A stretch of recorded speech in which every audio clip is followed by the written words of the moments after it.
서울의 한 대학병원 신생아 중환자실에는 깊은 침묵이 흘렀습니다. 형광등, 불빛이 차갑게 내려앉은 병실 안에서 갓 태어난 유진이 각종 의료 장비에 둘러싸인 채 작은 인큐베이터 속에 누워 있었죠. 아이의 숨소리조차 들리지 않을 만큼 미약했고 심전도 모니터의 불규칙한 신호음만이 병실의 정적을 깨뜨리고 있었습니다. 김영주는 유리창 너머로 아들을 바라보며 두 손을 모았어요. 그녀의 눈가에는 지난 사흘 동안 흘린 눈물의 흔적이 마르지 않은 채 남아 있었습니다. 출산의 기쁨도 잠시, 의료진들이 전하는 소식은 절망적이기만 했죠. 유진의 심장에 선천적 결함이 있다는 진단, 그리고 수술조차 불가능하다는 냉정한 의학적 판단이었어요. 부인, 아이의 상태가 담당 의사인 박정철이 차가운 음성으로 말을 꺼냈습니다. 그의 표정에는 어떤 감정도 읽을 수 없었어요. 마치 일상적인 업무를 처리하듯 서류를 넘기며 무심하게 덧붙였죠. 더 이상 할 수 있는 치료법이 없습니다. 기적이 일어나지 않는 한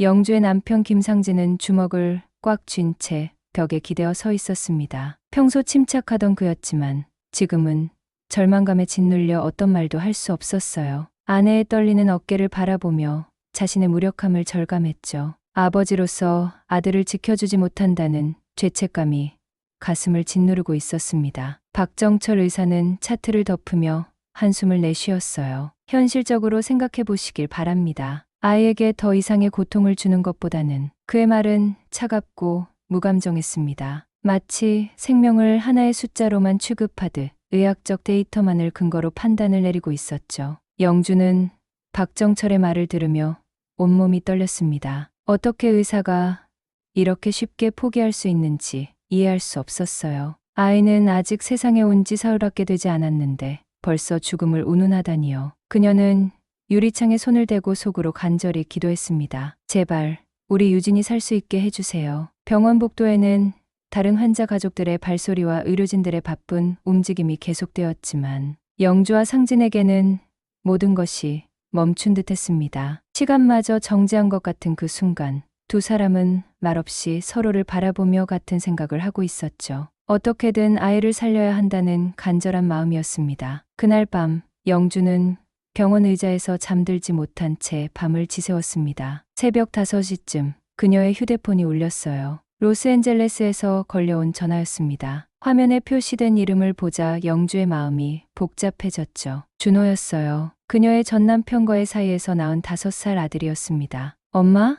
어린 목소리가 전화기 너머로 들려왔어요. 시차 때문에 로스앤젤레스는 아직 오후였지만 준호의 목소리에는 걱정이 가득했습니다. 유진이가 아프다고 들었어요. 엄마가 울고 있다고 아빠가 말했어요. 영주는 목이 메어 한동안 말을 할 수 없었습니다. 어떻게 5살 아이에게 동생이 죽을지도 모른다는 말을 할 수 있겠어요. 그녀는 눈물을 닦으며 최대한 평온한 목소리로 대답했죠. 준호야, 유진이가 좀 아파서 병원에 있어. 괜찮아질 거야. 엄마, 저 한국에 갈 수 있어요? 준호의 목소리에는 절실함이 담겨 있었습니다. 유진이를 도와주고 싶어요. 제가 가면 유진이가 나을 수 있을 것 같아요. 영주는 아이의 순수한 마음에 가슴이 찡했지만 동시에 현실적인 걱정이 앞섰어요. 5살 아이가 무엇을 할 수 있겠습니까? 게다가 준호는 로스앤젤레스에서 전 남편과 살고 있었고 갑자기 한국에 올 수도 없는 상황이었죠. 하지만 준호는 포기하지 않았습니다. 엄마,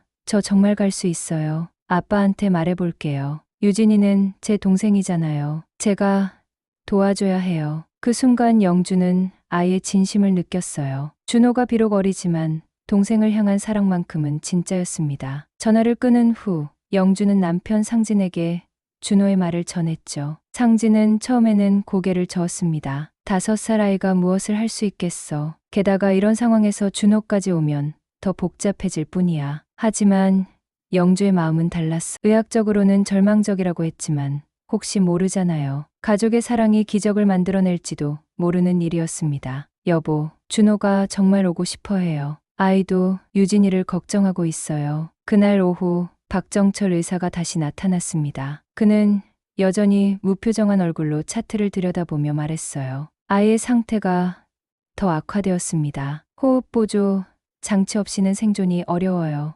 영주는 의사의 차가운 태도에 분노가 치밀었습니다. 선생님, 다른 방법은 정말 없나요? 다른 병원에서는 어떨까요? 박정철은 어깨를 으쓱했어요. 어느 병원을 가도 마찬가지일 겁니다. 의학의 한계라는 게 있어요. 무리한 기대는 하지 마세요. 그의 말투에서 영주는 이상한 느낌을 받았습니다. 마치 아이가 살아나는 것을 원하지 않는 듯한 그런 느낌이었어요. 의사로서 최선을 다하려는 의지보다는 그저 포기하라고 종용하는 것 같았죠. 그날 밤 영주는 준호의 아버지와 긴 통화를 했습니다. 결국 준호가 한국에 오기로 결정되었어요. 혹시 모르잖아요. 아이들만의 특별한 무언가가 있을지도 모르죠. 이틀 후 인천국제공항에는 작은 발걸음이 울려 퍼졌습니다. 준호가 아버지와 함께 한국 땅을 밟은 순간이었어요. 5살 아이의 얼굴에는 장시간 비행으로 인한 피로가 역력했지만 눈빛만큼은 또렷했습니다. 그 작은 손에는 유진을 위해 준비한 작은 선물이 들려 있었죠. 엄마, 준호는 영주를 보자마자 달려가 안겼습니다. 영주는 아들을 끌어안으며 눈물을 흘렸어요. 이렇게 어린아이가 동생을 위해 머나먼 길을 왔다는 사실에 가슴이 뭉클했습니다. 병원으로 향하는 차 안에서 준호는 계속 질문했어요. 엄마, 유진이는 지금 어때요? 많이 아파요? 제가 가면 나아질까요? 어린 목소리에 담긴 간절함이 차 안의 어른들을 숙연하게 만들었습니다. 상진은 백미러로 준호를 바라보며 복잡한 심정이었어요. 이 아이가 영주의 전 남편과의 사이에서 태어난 아들이지만 지금은 그런 것들이 중요하지 않았습니다. 유진을 걱정하는 마음만큼은 진짜였으니까요. 병원에 도착하자 준호는 조용히 신생아 중환자실 앞에 섰습니다. 유리창 너머로 보이는 작은 아기를 보며 아이는 한참을 말없이 서 있었어요. 다른 어른들은 준호가 무서워할까봐 걱정했지만 아이는 오히려 차분했습니다. 저 아기가 유진이에요? 준호가 조용히 물었습니다. 영주가 고개를 끄덕이자 준호는 유리창에 작은 손을 올렸어요. 유진아, 오빠가 왔어. 이제 괜찮을 거야. 그때 박정철 의사가 나타났습니다. 그는 준호를 보더니 미간을 찌푸렸어요. 아이를 왜 데려왔습니까? 중환자실은 감염 위험 때문에 출입을 제한하고 있어요. 영주는 박정철의 차가운 반응에 당황했습니다. 선생님, 이 아이는 유진이의 오빠예요. 멀리서 동생을 보러 온 거예요. 그래도 규정은 규정입니다. 박정철은 단호했어요. 더군다나 아이의 상태가 이미 절망적인데 가족들이 이렇게 붐비면 의료진 업무에 지장이 생겨요. 준호는 박정철의 말을 듣고 있었지만 아이의 눈빛에는 의연함이 있었습니다. 마치 어른스러운 결단을 내린 듯한 표정이었어요. 아저씨, 저는 유진이 오빠예요. 동생이 아프면 오빠가 돌봐줘야 하는 거 아니에요? 박정철은 아이의 말에 코웃음을 쳤습니다. 5살 아이가 무엇을 안다고. 이건 의학의 영역이야. 감정으로 해결될 문제가 아니라고. 그 순간 영주는 박정철의 태도에서 뭔가 이상함을 느꼈어요. 단순히 규정을 지키려는 것이 아니라 마치 가족들이 희망을 갖는 것 자체를 불편해하는 것 같았습니다. 의사라면 당연히 가져야 할 환자에 대한 애정이나 책임감을 전혀 찾을 수 없었죠. 준호는 여전히 유리창 앞에 서 있었습니다. 작은 손을 유리에 대고 동생을 향해 속삭였어요. 유진아, 오빠가 여기 있어. 무서워하지 마. 오빠가 너를 지켜줄게. 간호사 한 명이 다가와서 준호의 모습을 보며 미소를 지었습니다. 참 예쁜 오빠네요. 동생을 많이 사랑하나 봐요. 네, 저는 유진이를 정말 사랑해요. 준호가 대답했습니다. 유진이가 아프다고 해서 로스앤젤레스에서 왔어요. 제가 도와줄 수 있는 일이 있을 거예요. 그날 밤 준호는 병원 근처 숙소에서 잠들기 전에 영주에게 말했어요. 엄마, 내일 유진이 곁에 있을 수 있어요? 저는 유진이와 함께 있고 싶어요. 영주는 아들의 진심을 느끼며 고개를 끄덕였습니다. 혹시 정말로 기적이 일어날지도 모른다는 희미한 기대감이 마음 한구석에서 피어오르고 있었어요. 다음 날 아침, 준호는 일찍 일어나 병원으로 향했습니다. 아이는 밤새 동생을 생각하며 잠들지 못했지만 오히려 더욱 또렷한 눈빛을 하고 있었어요. 영주와 상진은 준호의 의지에 감동받아 병원 측에 특별히 면회를 허가받았습니다. 신생아 중환자실 앞에 도착하자 준호는 간호사에게 정중히 인사했어요. 안녕하세요. 저는 유진이 오빠 준호예요. 동생을 보러 왔어요. 간호사는 준호의 예의 바른 모습에 미소를 지으며 소독 절차를 도와주었습니다. 작은 손을 깨끗이 씻고 마스크를 착용한 준호의 모습은 어른스러워 보였어요. 마치 이 순간을 위해 준비해온 듯한 진지함이 있었습니다. 중환자실 문이 열리자 준호는 조심스럽게 발걸음을 옮겼어요. 각종 의료 장비의 소리와 차가운 공기가 아이를 맞았지만 준호는 전혀 무서워하지 않았습니다. 오직 인큐베이터 안의 작은 동생에게만 집중하고 있었죠.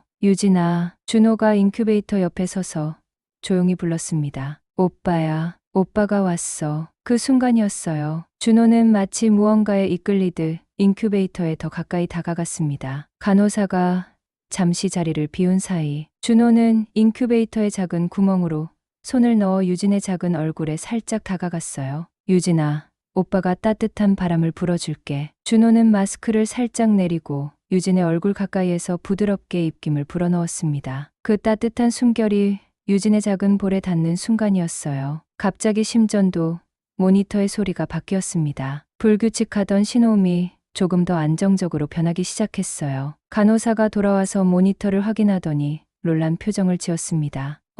이상하네요. 심박수가 안정되고 있어요. 간호사는 급히 다른 수치들을 확인했습니다. 혈중, 산소 농도도 올라가고 있고 준호는 여전히 유진 곁에 서 있었어요. 아이의 얼굴에는 평온한 미소가 떠올랐습니다. 마치 뭔가 특별한 일이 일어나고 있다는 것을 알고 있는 듯했죠. 영주와 상진이 급히 중환자실로 들어왔습니다. 간호사의 연락을 받고 달려온 것이었어요. 무슨 일이에요? 유진이의 상태가 갑자기 호전되고 있어요. 간호사는 믿기 어렵다는 표정으로 설명했습니다. 몇 분 전까지만 해도 위험한 상태였는데 지금은 모든 수치가 안정되고 있어요. 준호는 부모를 향해 돌아서며 말했어요. 엄마, 아빠, 유진이가 제 말을 들었어요. 오빠가 왔다고 했더니 기뻐하는 것 같아요. 그때 박정철 의사가 부랴부랴 들어왔습니다. 그는 모니터를 확인하더니 당황한 기색을 숨기지 못했어요.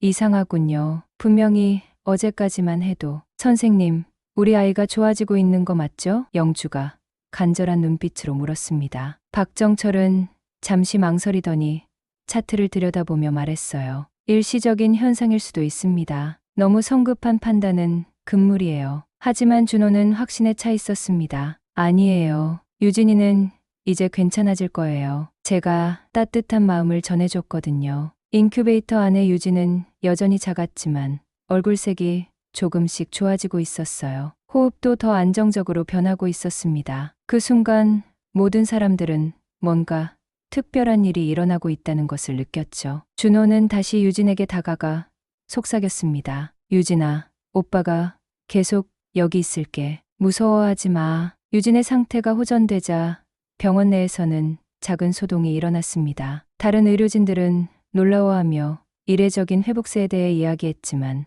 박정철 의사만큼은 달랐어요. 그는 오히려 불쾌한 표정을 감추지 못했습니다. 일시적인 현상일 뿐입니다. 박정철은 간호사들에게 단호하게 말했어요. 아이의 근본적인 심장결함은 변하지 않았어요. 과도한 기대는 가족들에게 독이 될 뿐입니다. 하지만 간호사들은 실제 수치의 변화를 목격했기 때문에 박정철의 말에 의문을 품었어. 특히 15년 경력의 수간호사 이미경은 박정철의 태도가 이상하다고 생각했습니다. 그날 오후 박정철은 은밀히 유진의 치료 계획을 수정했어요. 본래 예정되어 있던 추가 검사들을 연기하고 필요한 약물 투여량을 임의로 줄였습니다. 그는 간호사들에게 경제적 부담을 줄여주기 위함이라고 둘러댔지만 실제로는 다른 의도가 있었죠. 박정철에게는 숨겨진 비밀이 있었습니다. 그는 병원 내에서 의료진들과 결탁해 불필요한 치료를 늘리거나 반대로 치료를 축소해서 생기는 차액을 빼돌리는 일을 해왔어요. 유진 같은 절망적인 케이스는 그에게 있어 골칫거리였습니다. 아이가 회복되면 자신의 오진이 드러날 수 있었거든요. 간호사님들, 이 아이에 대한 과도한 관심은 자제해 주세요. 박정철이 간호사실에서 말했습니다. 다른 환자들도 많으니까요. 그리고 검사 일정도 당분간 미뤄주세요. 이미경 간호사는 박정철의 지시에 의아함을 느꼈어요. 선생님, 하지만 아이의 상태가 호전되고 있는데 왜 검사를 미루시는지. 제가 의사입니다. 박정철이 날카롭게 말을 잘랐어. 의학적 판단은 제가 하겠습니다. 간호사는 지시에 따르기만 하면 돼요. 한편 준호는 매일 유진 곁을 지키며 동생과 시간을 보냈습니다. 아이는 유진에게 작은 동화책을 읽어주기도 하고 조용히 노래를 불러주기도 했어요. 신기하게도 준호가 곁에 있을 때마다 유진의 상태는 더욱 안정되었습니다. 준호야, 정말 신기해. 영주가 아들을 바라보며 말했어요. 내가 있으면 유진이가 편안해하는 것 같아. 하지만 박정철은 이런 분위기를 반기지 않았습니다. 그는 영주와 상진을 따로 불러 차갑게 말했어요. 가족 여러분, 현실을 직시하셔야 합니다. 아이의 일시적인 호전에 너무 의존하지 마세요. 상진은 박정철의 말에 분노가 치밀었습니다. 선생님, 우리 아이가 좋아지고 있는데 왜 그런 말씀을 하시는 거예요? 의사라면 환자의 회복을 기뻐해야 하는 거 아닌가요? 저는 현실적인 조언을 드리는 겁니다. 박정철이 어깨를 으쓱했어요. 의학적으로 봤을 때 이런 케이스는 당신 정말 의사 맞나요? 상진이 참았던 화를 터뜨렸습니다. 환자를 살리려는 의지는 전혀 보이지 않고 오히려 포기하라고만 하시네요. 박정철은 상진의 추궁에 당황했지만 곧 차가운 표정을 지었어요. 감정적으로 대하시면 곤란합니다. 저는 의학적 사실만을 말하고 있어요. 그날 밤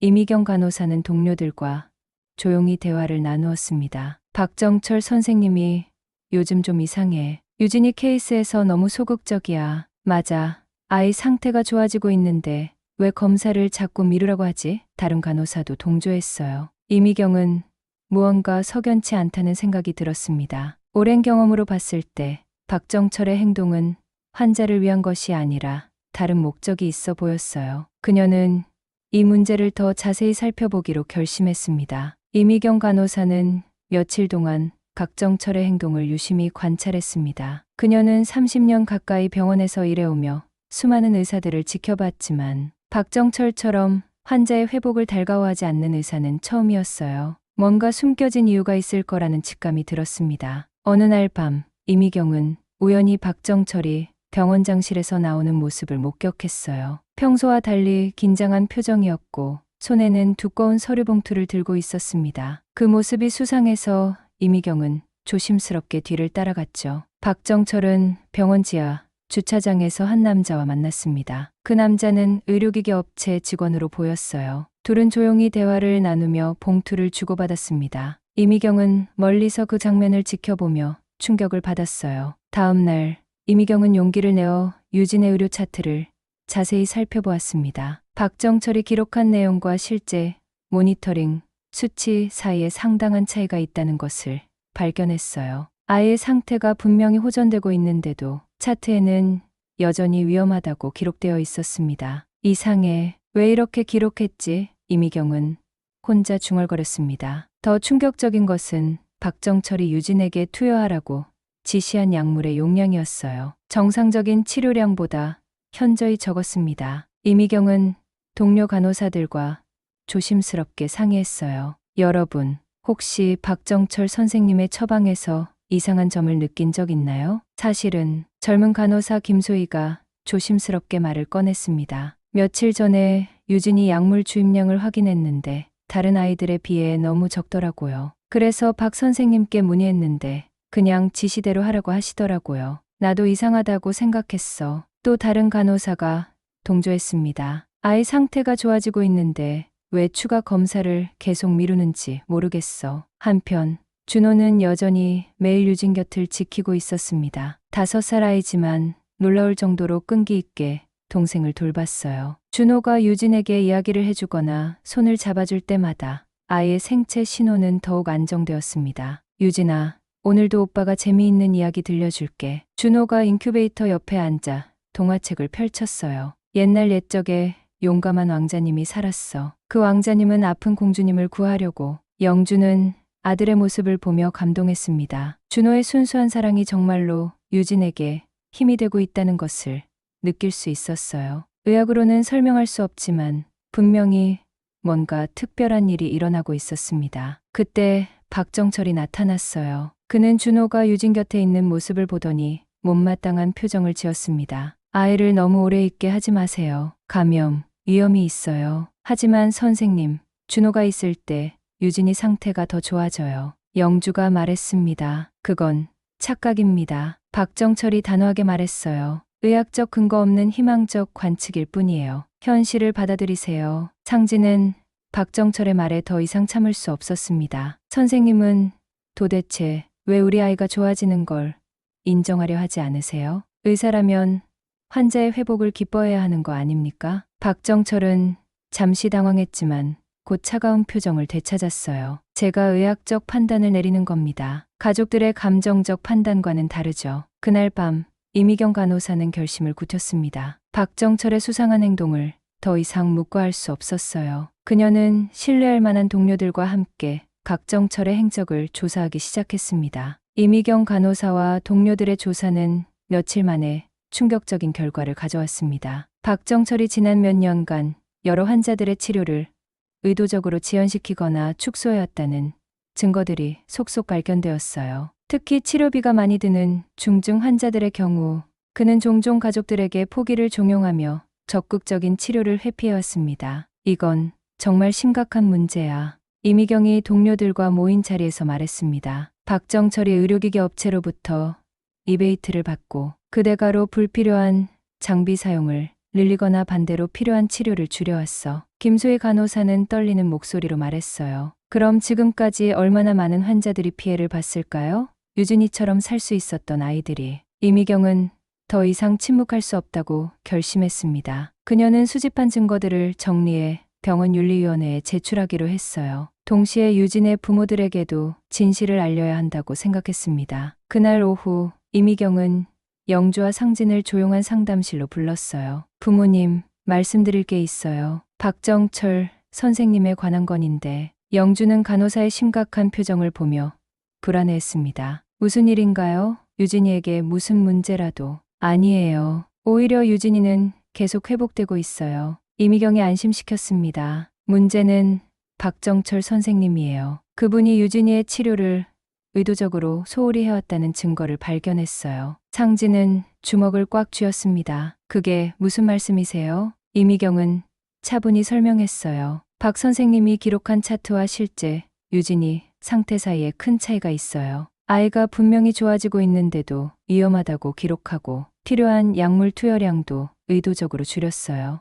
영주는 충격받은 표정으로 물었습니다. 왜요? 왜 그런 짓을? 여러 가지 이유가 있겠지만 가장 큰 이유는 자신의 오진을 숨기려는 것 같아요. 그리고 이미경은 잠시 망설이다가 말을 이었습니다. 박 선생님이 의료업체로부터 부정한 이익을 취해왔다는 정황도 있어요. 상진은 분노로 떨렸습니다. 그럼 우리 아이가 지금까지 제대로 된 치료도 받지 못했다는 얘기잖아요. 다행히 준호군이 와서 유진이가 회복세를 보이고 있어요. 하지만 박 선생님은 이를 인정하려 하지 않았죠. 이미경의 목소리에는 분노가 섞여 있었습니다. 그날 저녁 병원 윤리위원회는 긴급 회의를 소집했습니다. 이미경이 제출한 증거들은 너무나 명확했어요. 박정철의 차트 조작, 부적절한 처방, 그리고 의료업체와의 유착관계까지 모든 것이 드러났습니다. 박정철은 윤리위원회에 소환되어 신문을 받았어요. 처음에는 모든 것을 부인했지만 증거가 너무 확실했습니다. 결국 그는 자신의 잘못을 인정할 수밖에 없었죠. 저는 단지 박정철은 변명을 늘어놓았지만 위원회는 더 이상 들어주지 않았습니다. 윤리위원회 위원장이 엄숙하게 선고했어요. 박정철 의사, 당신은 의사로서의 기본 윤리를 위반했습니다. 즉시 의사 자격을 정지하고 병원에서 퇴출 조치합니다. 그날 밤 박정철은 쓸쓸히 병원을 떠났습니다. 그의 뒤에서는 간호사들과 다른 의료진들이 안도의 한숨을 쉬고 있었어요. 오랫동안 병원을 괴롭혀온 암적 존재가 드디어 사라진 것이었습니다. 유진은 그동안의 부적절한 치료에도 불구하고 계속해서 회복되고 있었어요. 새로 배정된 소아심장외과 전문의는 유진의 상태를 보고 놀라워했습니다. 정말 신기한 케이스네요. 이 정도 회복은 의학적으로도 드문 경우예요. 새 주치의가 말했습니다. 무엇보다 가족의 사랑이 큰 힘이 된 것 같아요. 준호는 여전히 매일 유진 곁을 지키고 있었어요.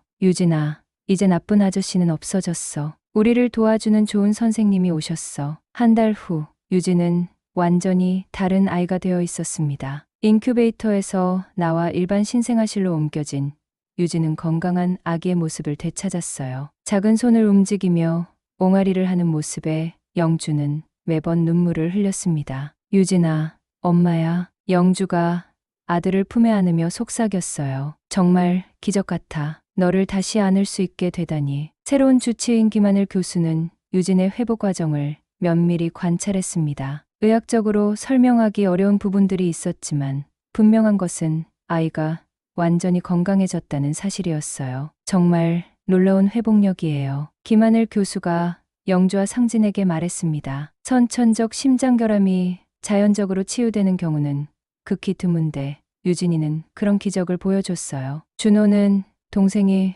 회복되는 모습을 보며 뿌듯해했습니다. 5살 아이지만 자신이 한 일의 소중함을 알고 있었어요. 엄마, 제가 유진이를 살렸죠? 응, 준호야. 내가 유진이에게 사랑을 전해줘서 기적이 일어났어. 영주가 준호를 꼭 안아주었습니다. 너는 정말 훌륭한 오빠야. 상진도 준호를 바라보며 감격했어요. 처음에는 어린아이가 무엇을 할 수 있겠느냐고 생각했지만 결국 준호의 순수한 사랑이 모든 것을 바꿔놓았습니다. 한편 박정철 사건 이후 병원 내부에는 큰 변화가 일어났어요. 이미경 간호사를 중심으로 의료진들이 환자 중심의 치료 문화를 만들어가기 시작했습니다. 병원 측도 유사한 사건이 재발하지 않도록 시스템을 개선했죠. 이번 일을 계기로 우리 모두 초심을 되찾게 되었어요. 이미경이 동료들에게 말했습니다. 환자의 생명보다 소중한 것은 없다는 걸 다시 한번 깨달았어요. 영주는 유진의 회복 과정을 지켜보며 자신도 변화하고 있음을 느꼈습니다. 단순히 아이의 어머니가 아니라 다른 환자 가족들을 도울 수 있는 사람이 되고 싶다는 생각이 들었어요. 여보, 저 환자 권익보호 단체에서 활동해 보려고 해요. 영주가 상진에게 말했습니다. 우리가 겪은 일처럼 의료진의 부당한 처우로 고통받는 가족들을 도와주고 싶어요. 상진은 아내의 결심에 고개를 끄덕였어요. 좋은 생각이야. 우리가 받은 은혜를 이제 다른 사람들에게 나눠줄 때가 된 것 같아. 퇴원을 앞둔 날, 유진은 준호의 품에 안겨 있었습니다. 두 형제는 마치 서로의 마음을 알고 있는 듯 평화로운 표정을 짓고 있었어요. 유진아, 이제 집에 가자. 준호가 동생에게 말했습니다. 오빠가 계속 너를 지켜줄게. 영주는 두 아들을 바라보며 가슴이 벅찼어요. 절망의 나락에서 희망의 정점까지 이 모든 여정이 꿈만 같았습니다. 무엇보다 준호의 사랑이 만들어낸 기적이 평생 잊을 수 없는 선물이었죠. 김하늘 교수가 마지막 검진을 마치며 말했습니다. 유진이는 이제 완전히 건강한 아이예요. 정기 검진만 받으시면 되고 다른 아이들과 똑같이 키우셔도 됩니다. 병원을 떠나는 길, 영주는 이미경 간호사에게 깊이 감사 인사를 전했어요. 간호사님 덕분에 진실을 알 수 있었어요. 정말 고마워요. 당연한 일을 했을 뿐이에요. 이미경이 미소 지으며 대답했습니다. 유진이가 건강하게 자라는 모습을 보는 것만으로도 충분해요. 집으로 향하는 차 안에서 가족들은 조용히 서로를 바라보았습니다. 준호는 유진의 작은 손을 잡고 있었고 영주와 상진은 두 아들을 바라보며 행복한 미소를 짓고 있었어요. 이제 정말 새로운 시작이네. 상진이 중얼거렸습니다. 응, 우리 가족 모두가 더 강해진 것 같아. 영주가 대답했어요. 사랑의 힘이 얼마나 위대한지 깨달았어. 준호는 창밖을 바라보며 말했습니다. 엄마, 사랑하면 기적이 일어나는 거죠? 그래, 준호야. 진짜 사랑은 불가능을 가능하게 만드는 힘이 있어. 영주의 목소리에는 확신이 담겨 있었습니다. 집에 도착한 가족들은 새로운 일상을 시작했어요. 유진은 건강하게 자라났고 준호는 세상에서 가장 자랑스러운 오빠가 되었습니다. 그리고 영주와 상진은 자신들이 겪은 경험을 바탕으로 다른 가족들을 돕는 일에 앞장섰죠. 사랑이 만들어낸 기적은 그렇게 계속해서 퍼져나갔습니다. 작은 입김 하나로 시작된 이야기가 많은 사람들에게 희망을 전하는 아름다운 이야기로 남았어요.